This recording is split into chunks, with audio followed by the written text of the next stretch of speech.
आकृतियां हैं वो कैसी आकृतियां हैं? द्विविमीय आकृतियां। ये द्विविमीय आकृतियां क्यों हैं?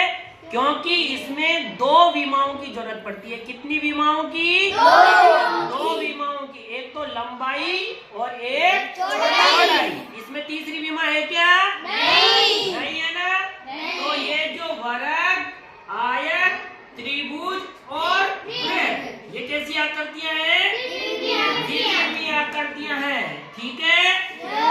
और ये जो अपन ने कागज लिया है ये भी कैसी आकृति है?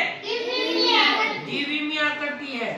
अगर देखो एक बात और बता देता हूँ, द्विविमीय आकृतियां हैं वो वायु में ज्यादा जगह नहीं घेरती, उनकी जगह बिल्कुल कम होती है। देखो ये इस कागज में ज्यादा जगह घेरी क्या? नहीं घेरी। तो कैसी आकृति है? द्विविमीय आकृतियां हैं। ठीक है।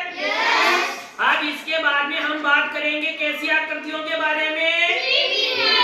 त्रिविमीय आकृतियों के बारे में। तो त्रिविमीय आकृतियों में कितनी विमाएं होती हैं? 3 विमाएं होती हैं, लंबाई, और ऊंचाई।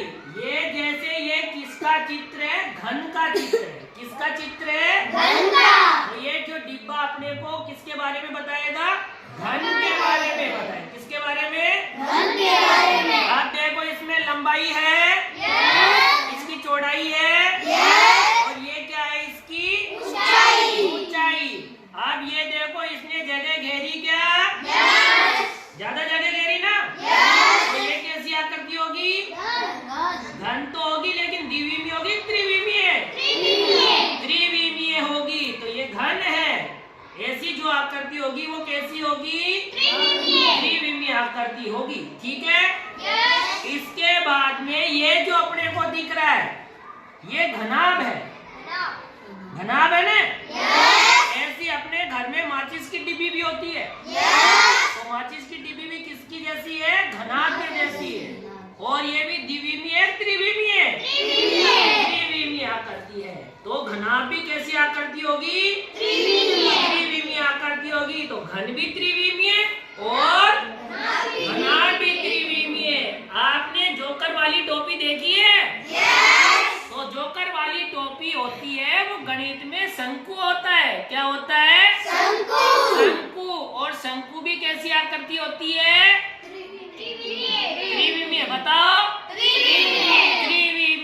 और बच्चों की ये जो छोटी फुटबॉल होती है ये भी कैसी होती है?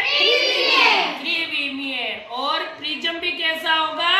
त्रिविमीय। तो तुम्हारे कुछ समझ में आया?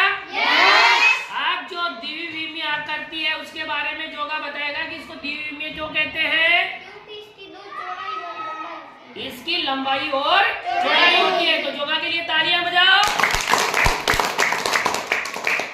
अब इसके बारे में जस्सू बताएगी कि इसको त्रिविमीय क्यों कहते हैं। घनाभ को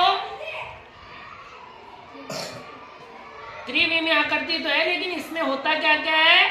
लंबाई होती है, चौड़ाई होती है और ऊंचाई भी होती है। ठीक है। तो तुम्हारे को द्विविमीय त्रिविमीय आकृतियां समझ में आई?